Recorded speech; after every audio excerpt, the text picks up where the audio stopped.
Hello और खुशामदीद। महा TET इम्तिहान के साइंस सेक्शन को देखकर अक्सर ये ख्याल आता है कि इतने मुश्किल कॉन्सेप्ट्स को कैसे याद रखा जाए। लेकिन आज के इस एक्सप्लेनर में हम साइंस के सबसे बुनियादी और अहम राज यानी जौहर या एटम को मुकम्मल तौर पर डीकोड करने वाले हैं। जौहर की अंदरूनी साख्त को समझना वो मास्टर की है जो इम्तिहान में आपके बहुत काम आएगी। तो चलिए इस सफ़र का पूरी एनर्जी के साथ आगाज़ करते हैं। मुतजस्सिस तालिब इल्म, सच बताऊं तो केमिस्ट्री और ख़ास तौर पर एटम का नाम सुनकर ही थोड़ी सी घबराहट होने लगती है। इतने सारे फॉर्मूले और नंबर्स कैसे याद होंगे? मरकज़ी उस्ताद, ये घबराहट बिल्कुल फितरी है, लेकिन याद रखें, इम्तिहान का खौफ वहाँ ख़त्म होता है जहाँ हकीकी समझ शुरू होती है। आज हम रट्टा बिल्कुल नहीं लगाएंगे, बल्कि मुश्किल तरीन कॉन्सेप्ट्स को इतनी लॉजिक के साथ समझेंगे कि वो हमेशा के लिए जहन में बैठ जाएंगे। एक बार लॉजिक समझ आ गई तो डर खुद ब खुद गायब हो जाएगा।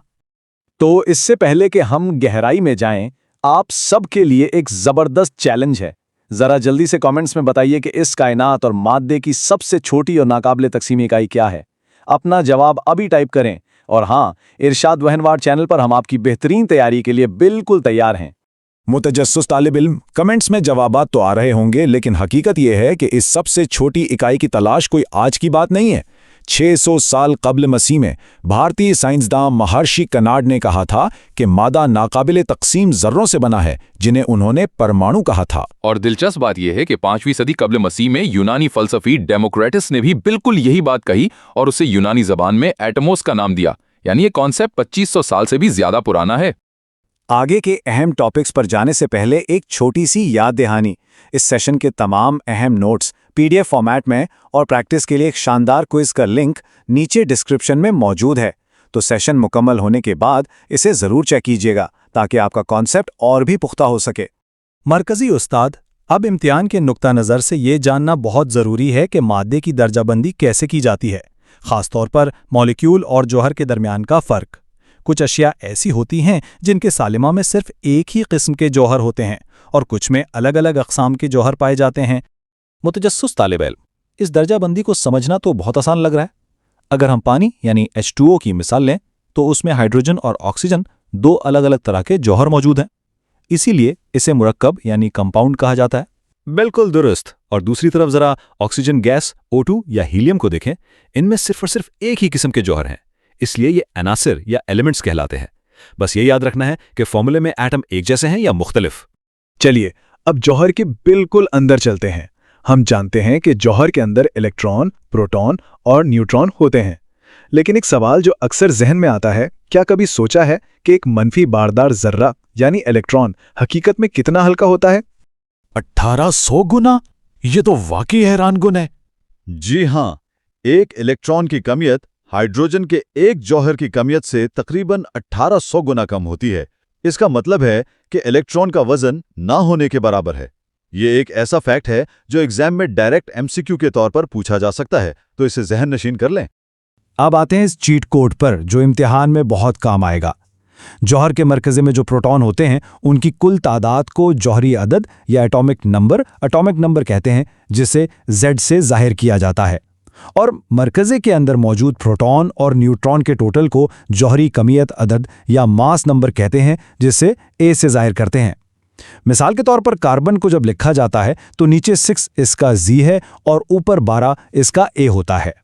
और हाँ, अगर आप महा TET के लिए पूरी जनरल साइंस पर ज़बरदस्त अबूर हासिल करना चाहते हैं तो हमने आपके लिए एक मुकम्मल प्लेलिस्ट भी तैयार की है।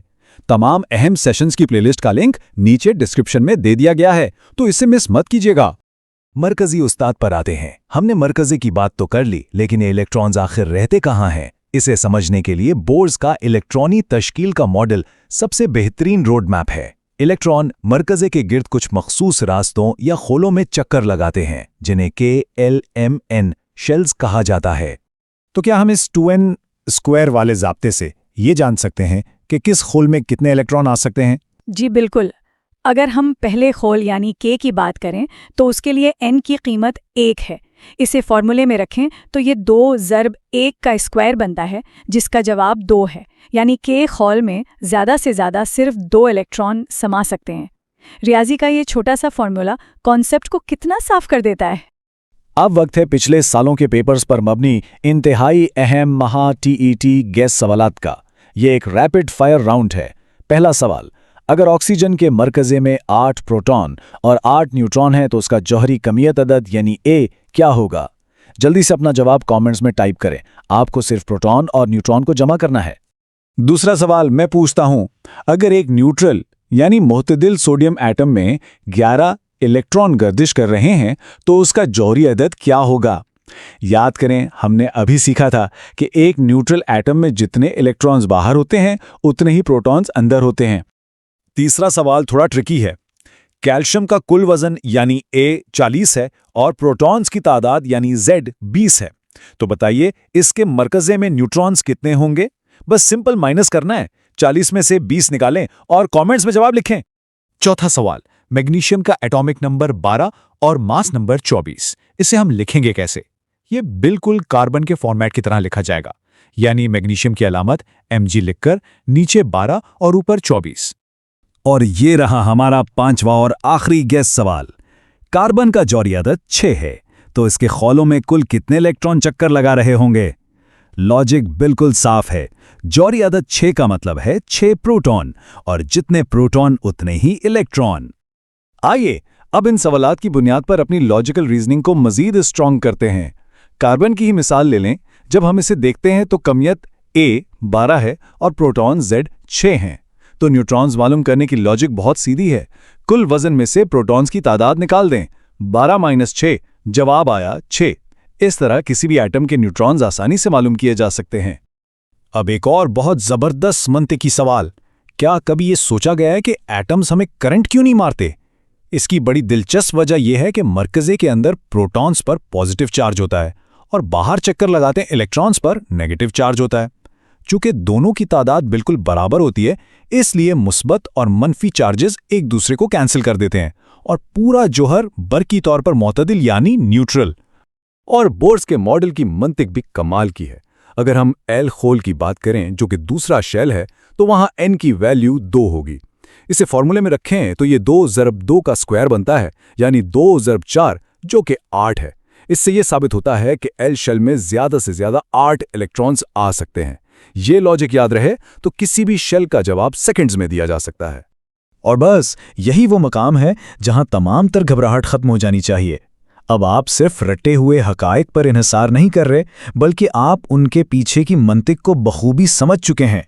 आपको मालूम है कि अनासिर क्या हैं, इलेक्ट्रॉन्स कैसे काम करते हैं और जौहरी अदद का असल मतलब क्या है। यकीन माने, अब आप इस इम्तिहान के लिए पूरी तरह तैयार हैं। आज के इस सफ़र में हम सबसे पहले एटॉमिक शेल्स और इलेक्ट्रॉन्स की तकसीम को समझेंगे। उसके बाद देखेंगे कि वैलेंसी यानी गिरफ्त के क्या उसूल हैं। फिर हम आइसोटोप्स यानी हमजा और उनके इस्तेमालात पर बात करेंगे, जो कि इम्तिहान के लिए बहुत अहम है। उसके बाद हम एक न्यूक्लियर रिएक्टर के अंदर का मंजर देखेंगे और आखिर में महा टीटी का एक ज़बरदस्त प्रैक्टिस क्विज होगा, जिसमें पिछले सालों के सवालात भी शामिल होंगे। तो चलिए बिल्कुल बुनियादी बातों से शुरुआत करते हैं। हमारा पहला पड़ाव है एटमी खोल और इलेक्ट्रॉन्स। उस्ताद, अब ये इलेक्ट्रॉनिक कॉन्फ़िगरेशन यानी इलेक्ट्रॉनी तश्कील का कॉन्सेप्ट बहुत ही दिलचस्प है। इलेक्ट्रॉन्स न्यूक्लियस के गिर्द मखसूस मदारों या शेल्स में घूमते हैं। इन शेल्स को अंग्रेजी हरूफ K, L, M और N से जाहिर किया जाता है। अब सवाल ये है कि किस शेल में कितने इलेक्ट्रॉन आ सकते हैं? तो इसके लिए एक सिंपल सा फॉर्मूला है 2n², यानी पहले शेल K में ज्यादा से ज्यादा 2 इलेक्ट्रॉन आ सकते हैं, L में 8, M में 18 और N में 32 इलेक्ट्रॉन। ये उसूल बेसिक है लेकिन बहुत क्रूशल है। उस्ताद, अगर हम मुख्तलिफ अनासिर जैसे हाइड्रोजन, हीलियम, कार्बन, नियॉन और सोडियम के स्ट्रक्चर पर गौर करें तो सबसे अहम चीज़ इनका आखिरी या बैरूनी शेल है।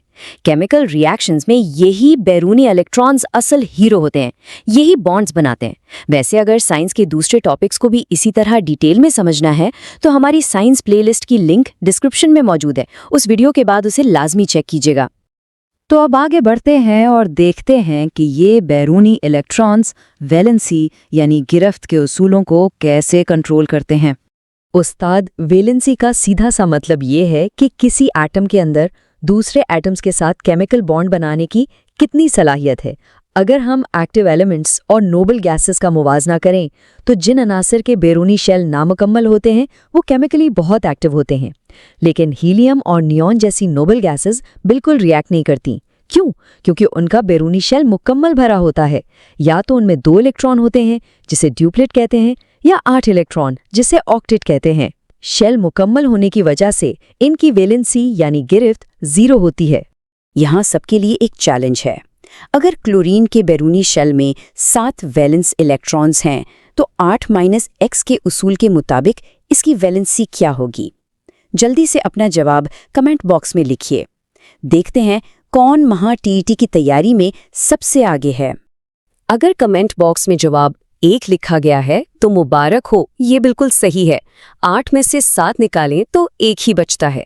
अब हम अपने अगले और इम्तिहानी नुक्ता नज़र से सबसे ज़्यादा पूछे जाने वाले टॉपिक की तरफ चलते हैं, आइसोटोप्स और उनके कमालात। आइसोटोप्स को समझने से पहले 2 चीज़ों का फ़र्क बिल्कुल क्लियर होना चाहिए। एक है एटॉमिक नंबर, जिसे Z से जाहिर करते हैं, इसका मतलब है न्यूक्लियस में सिर्फ और सिर्फ प्रोटॉन्स की तादाद। और दूसरा है एटॉमिक मास नंबर, जिसे A से जाहिर करते हैं, इसका मतलब है प्रोटॉन्स और न्यूट्रॉन्स का टोटल। ये फ़र्क अपने जहन में अच्छी तरह बिठा लीजिए, क्योंकि एग्जामिनर अक्सर इसी में कंफ्यूज करते हैं। अच्छा, तो इसका मतलब है कि अगर प्रोटॉन्स की तादाद बराबर हों लेकिन न्यूट्रॉन्स की तादाद बदल जाए, जिसकी वजह से मास मुख्तलिफ हो जाए, तो इसे हम यानी आइसोटोप्स कहते हैं। बिल्कुल परफेक्ट। कुदरती तौर पर एक ही एलिमेंट के ऐसे एटम्स जिनका एटॉमिक नंबर यानी Z तो सेम हो, लेकिन मास नंबर यानी A मुख्तलिफ हो, उन्हें हम या आइसोटोप्स कहते हैं। जैसे कार्बन के 3 आइसोटोप्स कुदरत में पाए जाते हैं, कार्बन 12, 13 और 14। अब जरा ध्यान दीजिए, क्योंकि ये मेडिकल और इंडस्ट्रियल इस्तेमालात महा टीईटी में गारंटीड मार्क्स दिलाते हैं। यूरेनियम 235 बिजली बनाने के काम आता है। कोबाल्ट 60 कैंसर जैसे खतरनाक मर्ज के इलाज में इस्तेमाल होता है। आयोडीन 131 गले की बीमारी यानी गॉइटर के लिए। सोडियम 24 जमीन के अंदर पाइपों में लीकेज या शगाफ मालूम करने के लिए। और कार्बन 14 पुरानी चीज़ों यानी फॉसिल्स की उम्र मालूम करने के लिए इस्तेमाल होता है। इन सबको फिंगर टिप्स पर याद कर लीजिए। छोटे छोटे एटम्स की दुनिया से निकलकर अब हम जरा बड़े पैमाने पर चलते हैं, जहां इनका जबरदस्त इस्तेमाल होता है। हमारा अगला पड़ाव है एक न्यूक्लियर रिएक्टर यानी जौहरी भट्टी। उस्ताद, न्यूक्लियर रिएक्टर में फिजन चेन रिएक्शन यानी इंशिकाकी जंजीरी तामुल एक इंतहाई पावरफुल प्रोसेस है। बड़े पैमाने पर बिजली पैदा करने के लिए यूरेनियम 235 पर न्यूट्रॉन्स की बौछार की जाती है। जब न्यूट्रॉन टकराता है तो यूरेनियम का न्यूक्लियस टूटता है, बेपनाह एनर्जी निकलती है और मजीद न्यूट्रॉन्स खारिज होते हैं जो आगे जाकर दूसरे एटम्स को तोड़ते हैं। ये एक ना रुकने वाला चेन रिएक्शन बन जाता है। लेकिन सोचिए, अगर ये रिएक्शन आउट ऑफ कंट्रोल हो जाए तो क्या होगा? तबाही। इसलिए इसे काबू में रखना जरूरी है। इम्तिहान के लिए ये फर्क बहुत इंपॉर्टेंट है। एक होता है मॉडरेटर यानी एतदाल कुनंदा, जैसे भारी पानी या ग्रेफाइट। इनका काम सिर्फ न्यूट्रॉन्स की स्पीड को कम करना है, जबकि कंट्रोलर्स यानी नाजिम जैसे बोरॉन, कैडमियम या बेरिलियम की सलाखें, इनका काम फालतू न्यूट्रॉन्स को पूरी तरह जज्ब कर लेना है ताकि रिएक्शन सेफ रहे। और क्या आप लोगों को मालूम है, इंडिया की सबसे पहली जौहरी भट्टी का नाम अप्सरा है, जिसने 4 अगस्त 1956 को मुंबई में काम करना शुरू किया था। ये एक ऐसा फैक्ट है जो दर्सी किताबों की मशकों में छुपा होता है और एग्जाम्स में अचानक पूछ लिया जाता है। तो दोस्तों, अब वक्त आ गया है असल टेस्ट का। हम अपना महा टीईटी प्रैक्टिस क्विज शुरू करने वाले हैं, जिसमें हम 3 लॉजिकल सवालात और पिछले सालों के 5 PYQ यानी प्रीवियस ईयर क्वेश्चन सॉल्व करेंगे। तो क्या सब तैयार हैं? चलिए शुरू करते हैं। सर, पहला लॉजिकल सवाल ये है कि नियॉन की वैलेंसी 0 क्यों होती है? और दूसरा लॉजिकल सवाल ये है कि अगर कार्बन का एटॉमिक नंबर 6 और मास नंबर 12 है तो उसमें न्यूट्रॉन्स की तादाद कितनी होगी? बहुत ही ज़बरदस्त सवालात। तो पहले सवाल का जवाब ये है कि नियॉन की वैलेंसी 0 इसलिए है क्योंकि उसका बाहरी शेल 8 इलेक्ट्रॉन्स के साथ बिल्कुल फुल होता है। इसे मज़ीद इलेक्ट्रॉन्स की कोई ज़रूरत नहीं होती। और दूसरे सवाल का जवाब, न्यूट्रॉन्स निकालने का सिंपल फॉर्मूला है mass number minus atomic number. तो 12 में से 6 को माइनस करें तो जवाब आएगा 6 न्यूट्रॉन्स। कॉन्सेप्ट क्लियर हुआ? जी सर, बिल्कुल क्लियर। अब तीसरा लॉजिकल सवाल, अगर किसी एलिमेंट के बैरूनी शेल में 5 इलेक्ट्रॉन्स हों तो उसकी वैलेंसी कैसे निकालेंगे? और साथ ही महा टीईटी का पहला पीवाईक्यू कैंसर के इलाज में कौन सा आइसोटोप इस्तेमाल होता है? उस्ताद, तीसरे लॉजिकल सवाल का जवाब बहुत आसान है। जब भी बैरूनी शेल में 4 से ज्यादा इलेक्ट्रॉन्स हों तो हम 8-x का रूल लगाते हैं। तो 8 में से 5 निकालें, वैलेंसी हुई 3। और पहले पीवाईक्यू का जवाब, कैंसर के इलाज के लिए कोबाल्ट 60 इस्तेमाल होता है। ये सवाल पिछले इम्तिहानात में कई बार पूछा जा चुका है। उस्ताद, अब हम पिछले इम्तिहानात में पूछे गए बाकी 4 फैक्चुअल सवालात की तरफ आते हैं। PYQ number 2, atomic mass number का फॉर्मूला क्या है? पीवाईक्यू नंबर 3, न्यूक्लियर रिएक्टर में मॉडरेटर के तौर पर क्या इस्तेमाल होता है? पीवाईक्यू नंबर 4, जमीन के अंदर पाइपों की लीकेज चेक करने के लिए कौन सा आइसोटोप इस्तेमाल होता है? और पीवाईक्यू नंबर 5, पुराने फॉसिल्स की उम्र कैसे मालूम की जाती है? जल्दी से इनके जवाबात कमेंट में लिखिए। और ये रहे आपके दुरुस्त जवाबात। मास नंबर बराबर है प्रोटॉन्स प्लस न्यूट्रॉन्स के। मॉडरेटर के तौर पर भारी पानी या ग्रेफाइट इस्तेमाल होता है। पाइपों की लीकेज के लिए सोडियम 24 का इस्तेमाल होता है।